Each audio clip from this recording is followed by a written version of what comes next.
도대체 이 날이 어떤 날이길래 온 세상이 떠들썩하냐. 한 달 내내 이 축제 분위기냐. 달력에는 빨간 글씨로 12월 25일은 그날은 쉬는 날. 일하러 가는 사람들도 좀 쉬면서 이날은 예수님의 탄생을 즐거워하며 또 예수님께 경배하러 갑니다. 예. 자, 이날이 왜 그렇게 기쁜 날일까? 예수님이 탄생하실 때 말이죠. 천사가 내려와 가지고 이런 말을 합니다. 우리 한번 같이 읽어봅시다. 누가복음 2장 10절 11절입니다. 시작. 천사가 이르되 보라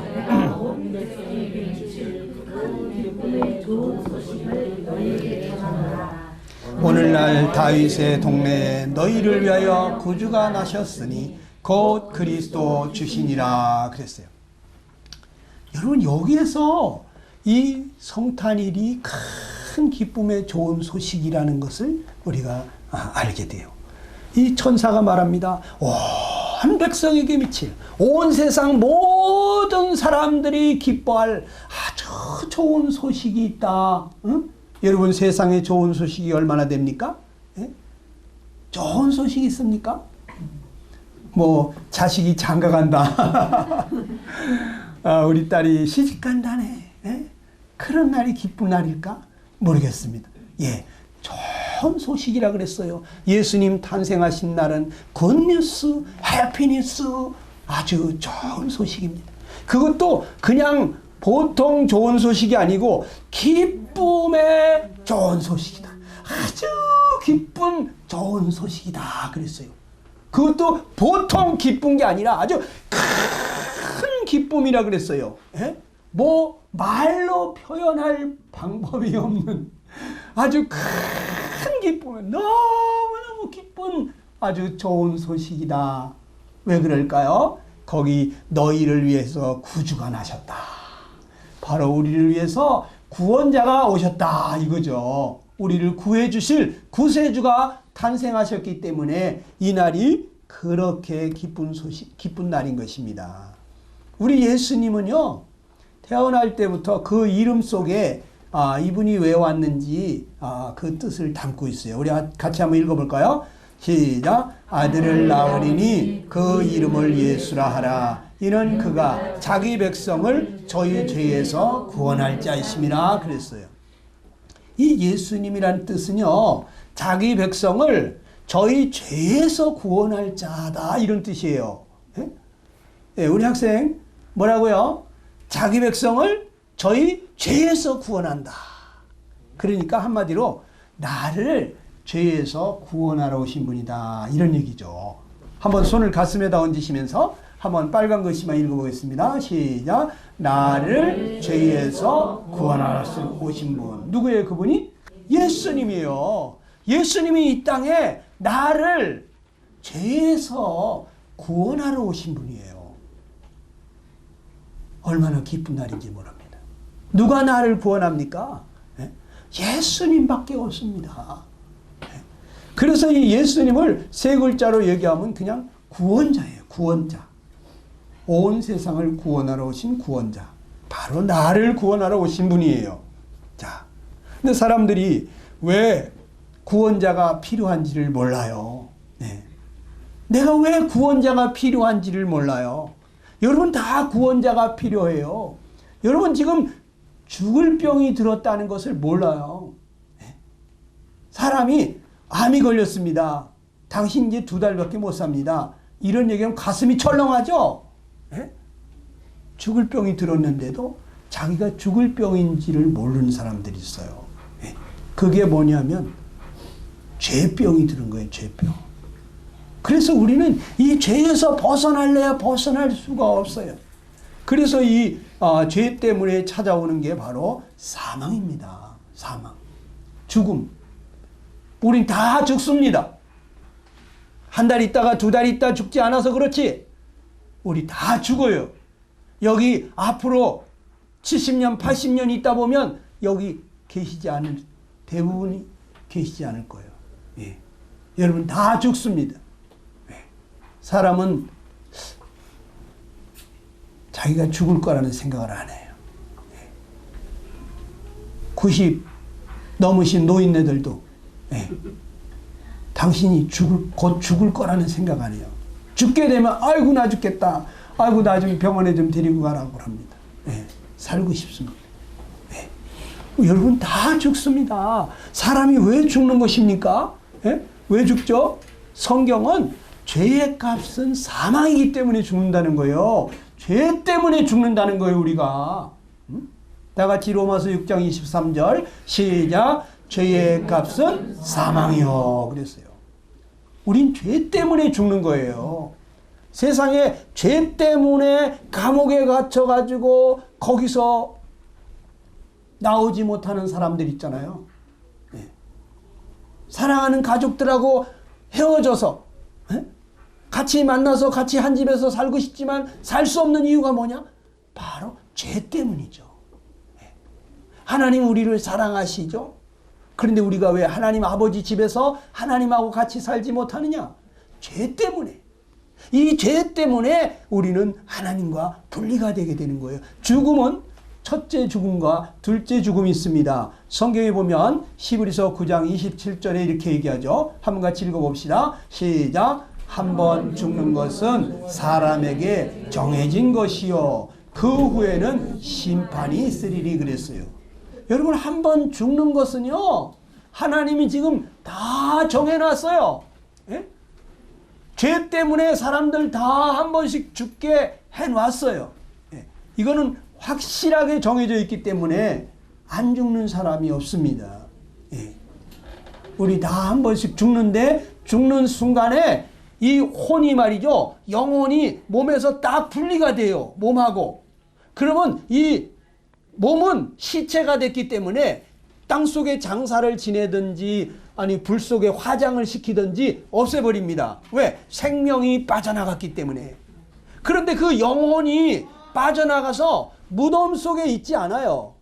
화장터에 들어가지 않아요. 그 영혼은 어떻게 되느냐? 성경은 이렇게 말합니다. 다 같이 요한계시록 20장 11절 시작. 죽은 자들이 자기 행위를 따라 책들에 기록된 대로 심판을 받으니 이것은 둘째 사망 곧 불못이다 그랬습니다. 여러분 한 번 죽은 후에 심판이 있다고 그러는데 죽은 자들이 말이죠. 자기의 행위를 따라 책에 기록된 대로 심판을 받습니다. 그런데 그때 자기 죄가 해결되지 않은 채로 죽은 사람은 불못에 들어가는 거예요. 이것을 보고 지옥이라고 해요. 둘째 사망. 그래서 이 사람이 죄를 지은 사람이 감옥에 가는 것처럼 이 죄가 있는 사람은 감옥이 아니라 지옥으로 갑니다. 왜? 이 영혼은 쇠창살로 이렇게 해가지고는 안 돼. 다 빠져나가잖아요. 지옥에 들어가면 나올 수가 없어요. 아주 유황불이 펄펄 끓고 있는 곳인데 거기에 용광로보다 더 뜨거운 불이 타고 있어요. 예. 최근에 제가 이 유튜브를 보다 보니까 지옥에 갔다 온 사람들, 죽었다가 몇 시간 만에 살아나온 사람들, 이런 사람들이 자기가 갔던 곳에 그 생생한 경험을 얘기해주는 그러한 유튜브들이 있더라고요. 저희 집에도 뭐 지옥에 갔다 온 사람 이런 책도 있습니다. 여러분 너무너무 무섭고 끔찍하고 거기 그냥 사람들의 비명소리가 막 고통하는 소리가 울부짖는답니다. 네. 거기 들어가다가 어쩌다가 다시 영혼이 돌아와서 살아나오신 분들의 간증이 있어요. 여러분 이 영적인 세계는요 비밀의 세계입니다. 우리가 보이지가 않아요. 이게 만져지지도 않아요. 이해가 잘 안 됩니다. 이거 하나님이 여러분 마음 가운데 계시해 주셔야만이 이것이 깨달아지고 믿어지거든요. 네. 이거 여러분이 이 모든 좋은 것과 나쁜 것이 눈으로 들어간다는 거 여러분 아셔야 돼요. 눈으로. 그래서 눈을 잘 뜨셔야 됩니다. 눈을 뜨고 하나님의 말씀을 아주 명확하게 보셔야 돼요. 제가 왜 자꾸 하나님의 말씀을 여러분들한테 보여드리냐면 눈으로 보고 그 말씀이 눈을 통해서 여러분 마음속으로 들어가라고 하는 거예요. 간혹가다 말씀을 이렇게 눈 감고서 들으시는 분 계세요. 그거는 저기 수도할 때, 도 닦을 때만 그렇게 하시면 돼. 잠잘 때 하고, 예. 눈 딱 이렇게 뜨고 말씀을 자꾸 주목을 해서 읽으셔야 돼요. 여러분, 죽은 자들이 심판을 받는데 그 죄가 있는 채로 죽었다. 그러면 둘째 사망에 들어가고, 죄가 다 용서된 사람이 죽었으면 그 사람은 천국으로 들어가요. 죄 용서받은 사람은 감옥에 있습니까? 감옥에서 나와서 아버지 집으로 돌아가는 거죠. 아버지 어머니랑 사랑하는 식구들랑 같이 살죠. 그래서 이 둘째 사망에 들어가는 것은, 이것은 하나님이 정했다 이렇게 표현은 안 하세요. 한 번 죽는 것은 정한 것이라 다 죽게 돼 있지만, 둘째 사망에 가는 거는 자기가 어떻게 하느냐에 딸렸어요. 내가 이 예수님을 받아들이고 새 생명을 얻어서 다시 한번 거듭나는, 다시 태어나는 이러한 일이 있게 되면 여러분 둘째 사망에 안 가는 거고 천국에 들어가는 거예요. 그러니까 한 번 죽는 건 정해져 있지만 둘째 죽음은 다 거기 간다고 정해져 있지 않아요. 근데 여러분 거기 가면 안 됩니다. 예. 여러분 다 천국에 들어갈 수 있게 되기를 바라는데, 그러면 이 죄가 뭐냐? 죄 때문에 지옥에 간다는데, 죄값으로 지옥에 간다는데 죄가 뭐냐? 성경은 우리에게 이렇게 말해줍니다. 다 같이 한번 에레미야 2장 13절 시작. 내 백성이 두 가지 악을 행하였나니 곧 생수의 근원되는 나를 버린 것과 스스로 웅덩이를 판 것인데 그것은 물을 저축지 못할 터진 웅덩이니라 그랬어요. 여러분 두 가지 죄가 있는데, 하나는 생수의 근원된 하나님을 버린 것이, 그것이 죄가 된다는 거예요. 예. 여러분 물고기가 물에서 살아야 되는데 물에서 나오는 순간 고생이 시작이 되는 거예요. 고통이 시작이 되는 거예요. 펄떡펄떡거리고 살아있는 것 같아도 조금 있으면 죽어요. 우리가 하나님을 떠나서 지금 펄떡거리고 있는 것입니다. 응? 살아있는 것 같지만 조금 있으면 우리 죽습니다. 고생하고 있는 거예요. 지금 근심과 고생 가운데 살고 있는 거예요. 마치 집 나가면 고생하는 것처럼 하나님을 떠나서 지금 우리가 이 세상에 이렇게 고생하는 거예요. 예? 전에 저희 할머니 80 정도 됐을 때 할머니 지나온 세월 돌이켜보니까 즐거운 일 많으셨어요. 그랬더니 예끼 이놈아 고생뿐이다. 고생뿐이라고 얘기하시더라고요. 예? 지나온 세월을 돌이켜보니까 고생 내가 진짜 안 해본 고생이 없이 참 별의별 고생 다 했다는 거죠. 예? 여기 맞다고 그러시잖아 어머니가. 우리 인생은 정말 괴로운 것입니다. 고생입니다. 물고기가 물을 떠나서 고통하고 고생하는 것 같이 우리가 지금 하나님 떠나서 고생하고 있는 거예요. 이제 하나님 집으로 돌아가야 됩니다. 네. 집 나가가지고 자기가 아무리 잘 살아도 부모에게로 돌아가지 않으면 이거는 불효막심한 거예요. 네. 부모는 자식이 나가면은 아이고 이놈이 오늘 저녁은 어디서 잠은 제대로 자고 있나, 네? 그 걱정하시죠. 또 식사 때가 되면 밥숟가락 들으시다가 내려놓으시면서 아이고 이놈 자식은 지금 어디 가서 밥은 제대로 먹고 있나 이러면서 숟가락을 못 올리시고, 집 나간 자식을 인해서 얼굴에 웃음이 없어져. 웃음이 없어져요. 근데 자식이 돌아오지 않고 밖에서 아무리 잘 산들 그거 불효막심한 거거든요. 네. 하나님께로 돌아와야 돼요. 그래서 하나님은 우리에게 말합니다. 이사야 1장 2절로 3절 시작. 여호와께서 말씀하시기를 내가 자식을 양육하였거늘 그들이 나를 거역하였도다. 소는 그 임자를 알고 나귀는 주인의 구유를 아는데 나의 백성은 깨닫지 못하는도다 그랬어요. 소도 임자를 아는데 나귀도 주인의 구유를 아는데 어떻게 이 짐승들도 주인을 알아보는데 너희는 만물의 형장이 돼가지고 내가 너희에게 생명을 주었고 너희가 살아가는 데 필요한 모든 것을 은혜로 주었는데 내가 너희를 양육했는데 어찌하여 나를 알아보지 못하느냐. 여러분, 하나님 없이 살 수 있습니까? 에? 못 살잖아요. 에?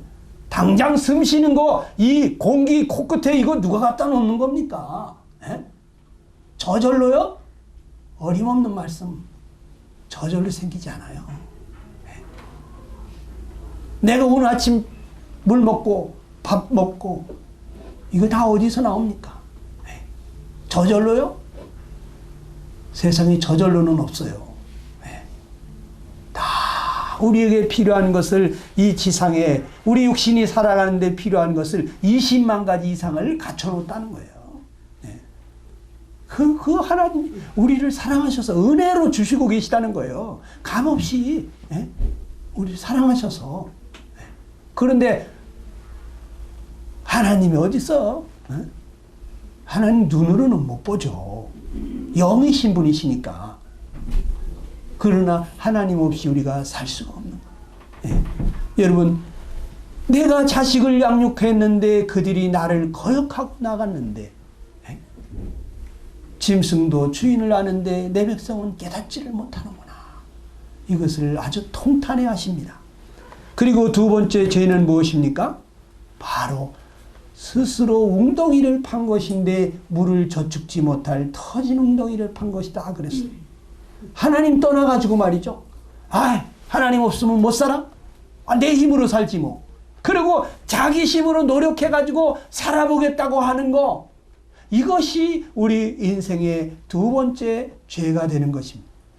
마치 밑 빠진 독에다가 물을 붓는 것처럼 우리는 열심히 물을 채우려고 하지만 채워도 채워지지 않는 것이 이 밑 빠진 독이잖아요.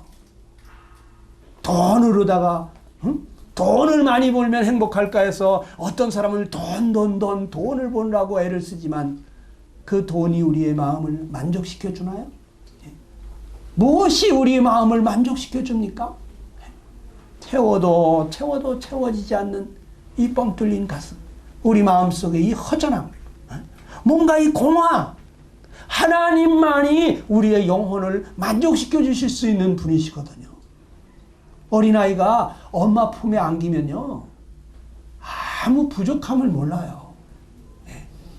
엄마 품에 안겨가지고 그냥 그렇게 평안한 거야. 아무 부족함이 없는 거야. 우리는 하나님 품에 안겨야 되는 것입니다. 하나님 품에 안길 때 아무 부족함을 모르는 거예요.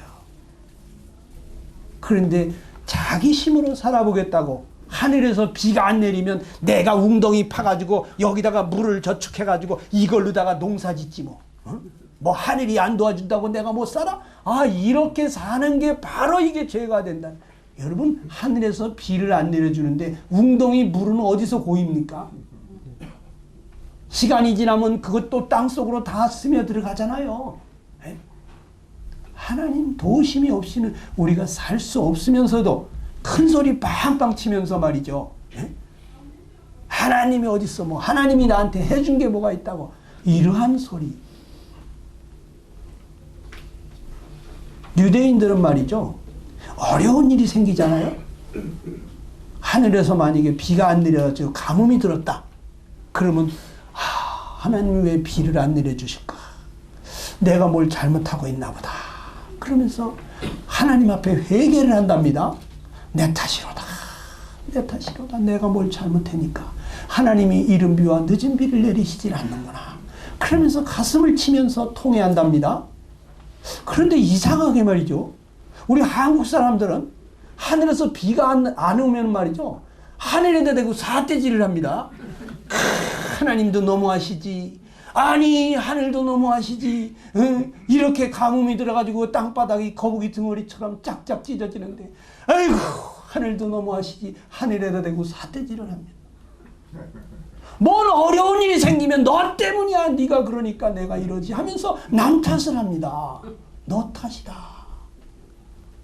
근데 유대인들은요, 하나님을 아는 사람들이거든요. 그러니까 하나님이요, 우리에게 필요한 것이 무엇인지 먼저 아시는 분이거든요. 자식의 필요를 부모가 더 먼저 알잖아요. 그렇죠? 그런데 하나님이 안 채워주실 때는 내가 뭐 좀 잘못하고 있는가 보다 가슴을 치며 통회한다는 거예요, 자기. 여러분, 우리가 하나님 도움 없이도 살 수 있을 것처럼 이렇게 하나님 제껴놓고 사는 거, 이것이 두 번째 죄가 되는 거예요. 하나님 없이 못 살아요. 하나님의 은혜로 우리가 살고 있는 거거든요. 그런데 하나님의 은혜를 갖다가 우습게 생각하고, 뭐 하나님이 없이 뭐 없어도 나 내 힘으로 살아보겠다. 내가 이그날 이때까지 자수성가해서 이만큼 됐다고? 무슨 자수성가?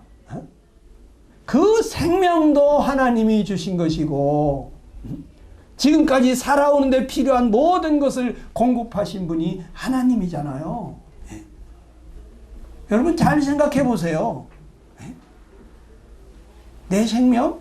내 거 아니에요. 그럼 우리 어머니 거냐? 아버지 거냐? 아니요. 우리 어머니 아버지도 나를 낳아주셨을 뿐이지, 나에게 여기 심장도 달아주고 폐도 달아주고 간도 달아주고 쓸개도 달아주고 내 오장육부를 다 어머니 아버지가 만들었느냐? 아니죠. 우리에게 어머니 뱃속에서 생명을 만들어주신 분은 하나님이라고 성경은 말해주고 있어요. 네. 자, 그러니까 우리가 하나님을 떠나서 지금 이렇게 하나님 없이 살아가고 있는 이 큰 두 가지 죄 가운데 살고 있는데 어떻게 해야 돼요? 하나님께로 돌아가야죠. 근데 어떤 사람들은 말합니다. 나는 그렇게 큰 죄는 안 지었어. 나 그래 지옥 갈 만큼 그런 죄는 지은 적 없어. 네. 그러면 천국에는 죄가 전혀 없는 사람만 가는 곳인데, 죄가 하나도 없습니까? 우리 할머니는 옛날에 그럼 난 공중에 둥실둥실 떠다니지 뭐. 아이고, 공중에 떠다니신답니다. 여러분, 천국 아니면 지옥밖에 없어요. 공중에, 아니 우리 조상님들 그 다 공중에 떠다니면요, 우리 골치 아파서 못 살아. 딱 두 길밖에 없어요. 사람들이 옛날에 뭐 전설의 고향에 뭐 염라대왕 앞에 가가지고 심판을 받고, 뭐 옥황상제님 앞에 가가지고 심판을 받고, 어떤 사람은 천국으로, 어떤 사람은 지옥으로. 그게 뭡니까?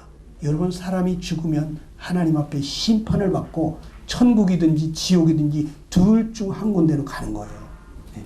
하나님은 나를 보고 뭐라고 말씀하십니까? 다 같이 읽어봅시다. 시작. 모든 사람이 죄를 범하였음에 하나님의 영광에 이르지 못하더니 그랬어요. 하나님이 하늘에서 내려다볼 때 모든 사람이 죄를 지어서 하나님과 함께 살 수가 없게 됐다. 하나님과 함께 동행할 수가 없게 됐다. 이런 얘기죠. 모든 사람이라고 그랬어요. 그러면 모든 사람 몇 명이에요? 우리 다 포함되는 거잖아요. 나도 그럼 죄가 있다는 뜻일까요? 우리 어머니는 죄가 없다는 얘기일까요? 아니, 동네를 막아놓고 물어봐. 나만큼 이렇게 착하게 사는 사람이 있나? 아니, 동네 사람들이 난 법 없이도 산다고 그랬어. 응? 그래도 하나님 나라에 들어갈 만큼 깨끗하냐? 그렇지 못하다는 거예요. 거기는 거룩한 곳이에요. 티끌만큼도 죄가 있으면 갈 수가 없는 곳이에요. 그래서 하나님이 말이죠, 이 죄 가운데 살고 있는 우리를 너무너무 사랑하셔서 하나님이 먼저 사랑의 팔을 내밀으셨는데, 그것이 무엇이냐? 하나님이 우리에게 선물을 주신 거예요. 선물은 누구한테 주죠? 사랑하는 사람한테 주잖아요. 사랑하는 사람한테. 선물 받아봤어요? 네? 여러분, 사랑받는 사람이요. 누가 나에게 선물을 줬다? 날 사랑하고 있는 거예요. 네. 그래서 12월 달에 사람들이 선물을 많이 주고받죠. 네? 난 너 사랑한다. 하나님이 나를 이렇게 사랑했던 것처럼, 하나님이 나를 사랑하셔서 선물을 주셨던 것처럼, 나도 너를 사랑하기 때문에 선물을 준다. 이러면서 선물을 막 돌립니다. 네? 이 선물이 무엇이냐? 하나님이 나를 사랑해서 주신 선물이 뭐라 그랬습니까? 로마서 6장 23절 시작. 하나님의 은사는 그리스도 예수 우리 주 안에 있는 영생이니라 그랬어요. 여기 하나님의 은사가 뭐냐면 은혜의 선물이에요. 선물. 하나님이 우리를 사랑하셔서 선물을 주셨는데 그리스도 예수님을 주셨다는 얘기예요. 예수님을 보내주셨다는 거예요. 선물로. 그런데 그 예수님 안에 영원한 생명이 있다 이거예요. 그래서 예수님이 내가 길이요 진리요 생명이다. 나로 말미암지 않고는 아버지께로 올 자가 없느니라. 이렇게 말하는 거죠. 예. 그리고 이 아들이 있는 자, 예수님을 모신 사람은 영원한 생명이 있고 아들이 없는 자에게는 생명이 없느니라. 이렇게 얘기하는 거죠. 예. 여러분 누구에게 생명이 있느냐? 예수 그리스도에게 영원한 생명이 있어요. 그 하나님이 우리에게 영원한 생명을 주시려고, 그래서 하늘나라 천국에 와서 함께 살게 하시려고 하나님이 우리에게 선물을 하나 주셨는데 하나님의 독생자 예수 그리스도를 보내주셨다는 거예요. 그분이 오셔서 우리를 하나님 나라에 들어갈 수 있게 하시려고 어떤 일을 했습니까? 그분이 십자가에 달리셔서 죄의 삭시 사망인데 죄인처럼 사망을 당하셨죠. 내가 받아야 될 심판을 그분이 대신 받으시면서 하나님 앞에 기도합니다. 아버지, 저희의 죄를 사하여 주옵소서. 저들은 지금 자기가 하는 일을 알지 못하나이다고 우리 죄를 사해달라고 하나님 앞에 기도하시면서 돌아가셨죠. 네.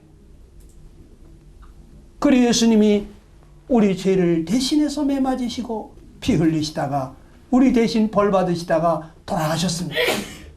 세상에 아무 죄 없는 분이, 그 거룩하신 분이 죄인 취급을 받았어요.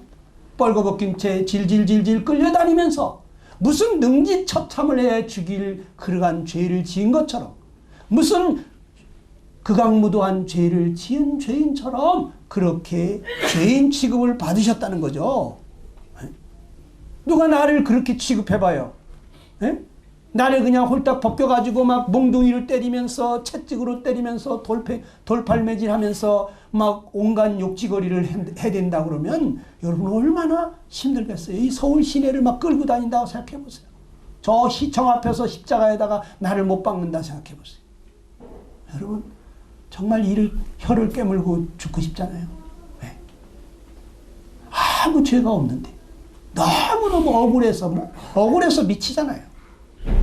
그런데 아무 죄가 없는 하나님의 아들이 여러분과 내 죄를 위해서 이렇게 죽음을 당하셨다는 거죠. 그 모든 고난을 다 받으셨다는 거예요. 여러분 누구 사랑해가지고 몇 대나 맞아줄 수 있습니까? 죽을 때까지 맞아줄 수 있습니까? 10대 맞아줄 수 있습니까? 누구 사랑해서 몇 대 맞아줄 수 있어요? 내 사랑하는 아내를 위해서, 자식을 위해서, 부모를 위해서, 누구를 위해서 몇 대나 맞을 수 있습니까? 우리 주님은요 너무 많이 맞으셔서 성한 곳이 없이 등허리가 밭고랑 갈라지듯이 그렇게 갈라지시고 나를 사랑해서 나를 위해서 자기 목숨을 내어주신 것입니다. 그분이 십자가에서 돌아가시고 나서 이 무덤 속에 동굴 무덤에 갇혀 거기서 장사를 지냈는데, 그런데 이 예수님이 3일 만에 살아나셨어요. 예. 사람이 죽었다가 살아난다는 얘기가 이건 믿을 수 없는 얘기죠. 예? 김정은 아버님 이거 믿을 수 있겠어요? 근데 예수님은 하나님이시기 때문에 예? 그분은 우리 죄 때문에 죽은 것이지 그분은 사망 가운데 있을 뿐이 아니에요. 우리 죄를 다 벌받았기 때문에, 우리 죄를 다 해결했기 때문에 이제 그분은 사망 가운데서 나오셔서 하나님 나라 아버지 집으로 다시 돌아가셨다고요. 가시면서 뭐라 그랬습니까? 내가 아버지께로 가는데 아버지 집에 거할 곳이 많다. 그렇지만 부족하면 내가 더 짓겠단 말이에요. 내가 너희를 위해서 처소를 예비하러 간다. 한번 읽어봅시다. 시작. 내가 가서 너희가 있을 곳을 마련하면 다시 와서 너희를 내게로 데려갈 것이다. 그러셔요. 예. 예수님이 우리가 있을 곳을 마련하러 천국에 다시 가셨습니다. 그리고 오셔서 우리를 거기 데려가신다 그랬어요. 다시 와서 너희를 내게로 데려갈 것이다. 저는 요즘 세상이 점점 죄악이 만연한 이런 모습을 보면서 예수님이 오실 때가 가까운 거 아니냐 이런 생각이 들어요. 예? 죄가 너무 지금 죄를 죄로 여기지를 않아요. 예? 그냥 동성애를 하고 뭐 별의별 그러한 못된 음란한 짓을 하는데도 그런 것을 합법화 시켜달라 그래요. 네? 이거는 법적으로 죄가 아니라고 법으로다가 보장해달라고 그래요. 지금 다른 선진국에서 그런 것을 통과시킨 나라들이 여러 나라 있습니다. 우리나라에도 그거 하지 말라고 그러면 도덕이 땅에 떨어지고 정말 이 나라가 망한다고 그거는 악법이라고 그렇게 송사를 하는데도 계속 그 법을 통과시키려고 그래요. 왜? 온갖 음란한 죄를 다 짓고 싶은데 법으로 막아놔가지고 범법자가 되고 나쁜 인간이 되니까 자기들이 하고 싶은 짓을 못 하잖아요. 그래서 그냥 법으로 보장해달라고 그래요. 법으로. 옛날에는 여러분 간통죄도 다 그것이 법으로다가 저촉이 돼가지고 잡혀갔지 않습니까? 요즘은 간통죄는 죄가 아니에요. 요즘은 희한한 세상이 돼버렸어요. 서로 지들끼리 좋아가지고 간통한 거니까 그럼 너네들하고 이혼하고 얘네들끼리 같이 살면 되지 않냐 이런 시대로 바뀌어버렸습니다. 세상이 죄를 죄로 여기지 않아요. 하나님의 말씀에 아주 가증한 죄라고 돌로 쳐 죽이라고 그러는데 그러한 죄를 갖다가 하나님 말씀이 잘못됐다고 말이지. 아이고 사람이 자기 좋아하는 대로 하게 내버려둬야지. 이것을 합법화 시켜달라고 그러는 세상이 됐어요. 그래서 이 죄가 만연하면요. 이 죄악이 관영하면요. 하나님 반드시 심판을 하시거든요. 이 성경에 보게 되면 죄가 가득할 때마다 하나님이 심판을 했어요. 노아 홍수 때도 죄악이 관연하고 사람들이 생각하는 것이 늘 악할 뿐임을 아시고 이 세상은 물로 심판하셨다고요. 소돔과 고모라 그냥 동성애를 하고 온갖 죄악을 지으니까 하나님이 유황불을 내려가지고 소돔과 고모라를 불로다가 심판하셨다고요. 네. 여러분 이 죄악이 관영한 곳은 하나님이 싹 쓸어버립니다.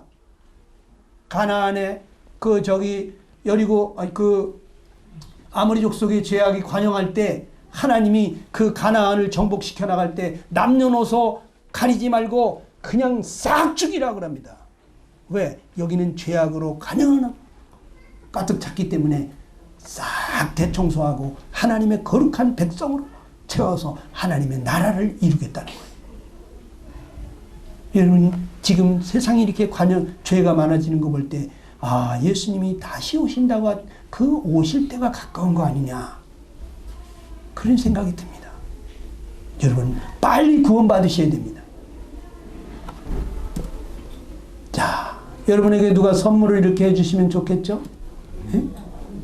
선물을 어떻게 받는 거라 그랬던? 감사합니다. 선물은 선뜻 받는 거라고 또 그랬지? 그냥 선뜻 받는 거. 뇌물은 뇌를 좀 써야 되는 거지. 이거 받아도 되나 받으면 안 되나 뇌를 좀 써야 되는 건 뇌물이고 그냥 감사합니다 하고 이렇게 선뜻 받는 건 선물이다 그랬어요. 우스갯소리로. 여러분 이 선물은요 받아야지 자기 것이 되는 겁니다. 에? 아무리 사랑하는 마음으로 선물을 주는데 그거 안 받으면 자기 것 되지 못해요. 그런데 하나님이 우리를 사랑하셔서 누구를 선물로 줬습니까? 자기 아들을 선물로 주신 거예요. 하나님의 은사는 그리스도 예수. 네. 그 안에 영원한 생명이 있습니다. 하나님이 예수님을 선물로 주셨습니다. 이제 누구든지 그 예수님을 받아들이는 사람. 영접한다는 것은 뭐예요? 받아들이는 거죠. 받는 거예요. 예수님을 내가 받아들일 때 아이고 하나님이 나를 사랑하셔서 이 영원한 생명을 주시려고 예수님을 보내주셨구나. 이분이 영원한 생명을 나에게 주시는 분이시구나. 예수님을 받아들이는 거, 이걸 영접한다고 그래요. 같이 한번 읽어봅시다. 시작. 영접하는 자, 곧 그 이름을 믿는 자들에게 하나님의 자녀가 되는 권세를 주셨으니 그랬습니다. 여러분이 예수님을 영접할 때, 아, 예수님 감사합니다. 나 때문에 그렇게 고난 받으시고 나 때문에 그렇게 벌 받으셨군요. 내 죄를 다 해결해 주시라고. 부활하시고 천국에서 우리 집을 짓고 계시는 주님, 제 마음속에 오셔서 저의 주인이 되주십시오.